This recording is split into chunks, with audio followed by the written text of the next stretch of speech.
Hello, this is a video about factoring trinomials, part of a series of videos that show a few different methods in looking at factoring trinomials. This one specifically is going to focus in on the guess and check method. So here we have some different trinomials here. Looking at problem number one, realizing that we're going to be factoring, a couple things to keep in mind. Factoring is basically the reverse process of what FOIL does. So when we get to a final result, it's going to look like a problem that we would have FOIL. So for instance, in problem number one, we have x squared plus 4x plus 4. We're really concerned with the f and the l first if we're going to be looking at guess and check method and determining what possibilities we have. In this case, all the values are positive, so save yourself some work. Look at the signs. We should understand and see that when we get to our final answer, it is going to be x plus something and x plus something. Okay, so what are our possibilities in this particular case? Well, for first, we have x times x. For last, we're either going to have 1 times 4 or 2 times 2. Looking at our final possibilities for answers, we arrive at either x plus 4 times x plus 1 or x plus 2 times x plus 2. To determine which of those two you should use, you have to look at the O and the I of FOIL, that's the outside, inside, to get a sum of 4x. The one that's going to work for us in this case will end up being the bottom one, which is x plus 2 times x plus 2. Okay, moving on to our number 2. We do notice that the signs are a little bit different in this one. We have a negative sign for the negative 30 and a middle term that's negative. What this tells us is our final result will be x plus something and x minus something. Since 30 does have a few more factors than 4, we have some more possibilities, and also with the addition of the negative sign, that allows a few more possibilities as well. We end up with 8 different possible choices here, and now we need to just consider what O and I, the outside-inside combination, is going to be.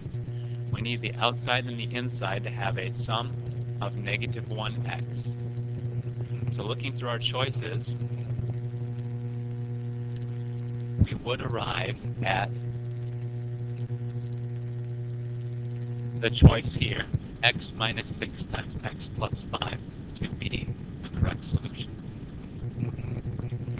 Okay, looking at the third problem, we again notice right away that all the signs are positive, which indicates we're going to get x plus a number times x plus a number. And likewise with 30, 12 does have quite a few factors, except we don't have to consider the negative cases in this particular case. And looking at our possibilities, we have x plus 1 times x plus 12, x plus 2 times x plus 6, or x plus 3 times x plus 4. 2 of those add up to 13. We can start to think of that and get a little bit ahead of ourselves here and know that the first one is going to be our final solution. Looking at problem number 4, this one's a little bit different for 2 reasons.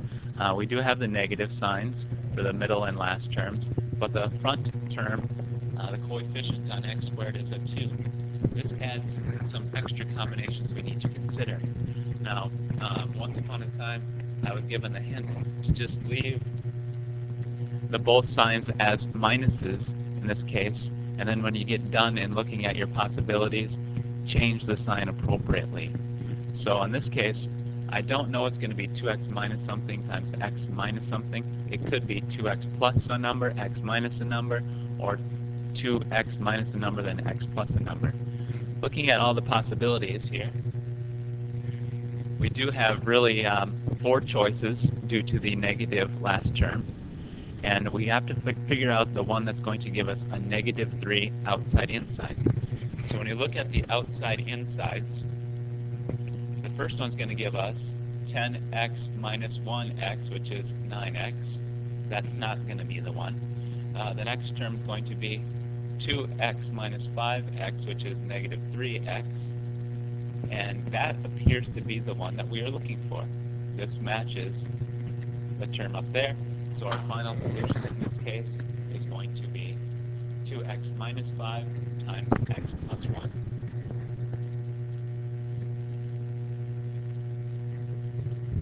Okay, let's look at a couple more examples here.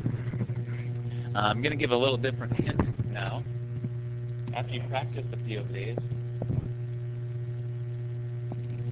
you start to think to yourself, I need two numbers that are going to multiply to 56 that are going to add up to 15. Since everything is positive, so we need a product that is 56, sum is 15. So we're going to think of two numbers that works for. When I think about the factors of 56, the numbers that come to my mind are 7 and 8. They do have a product of 56. They also have a sum of 15. And so right here, it's a little quicker at getting to guess and check. Our final solution would turn out to be x plus 7 times x plus 8. You can let that go to answer. Number 6. So we would think to ourselves on this one, I need two numbers that multiply to 25 that add up to negative 10. So product is 25, sum is negative 10. The numbers that I'm thinking of, excuse the bell there, the number I'm thinking of here would be negative 5 and a negative 5. They do have a product of 25 and a sum of negative 10. So our final result in this case is going to be x minus 5 times x minus 5. I'd like you to pause the video right now and give these 4 problems a try, and then after a little bit I'll put up the answer solution that you can check. Please pause your video at this time. Okay, let's check your results. How'd you do? Hopefully with a little more practice we get a little bit better at guess and check, and hope this video helped you a little bit with thinking what possible choices you have to check. Thanks.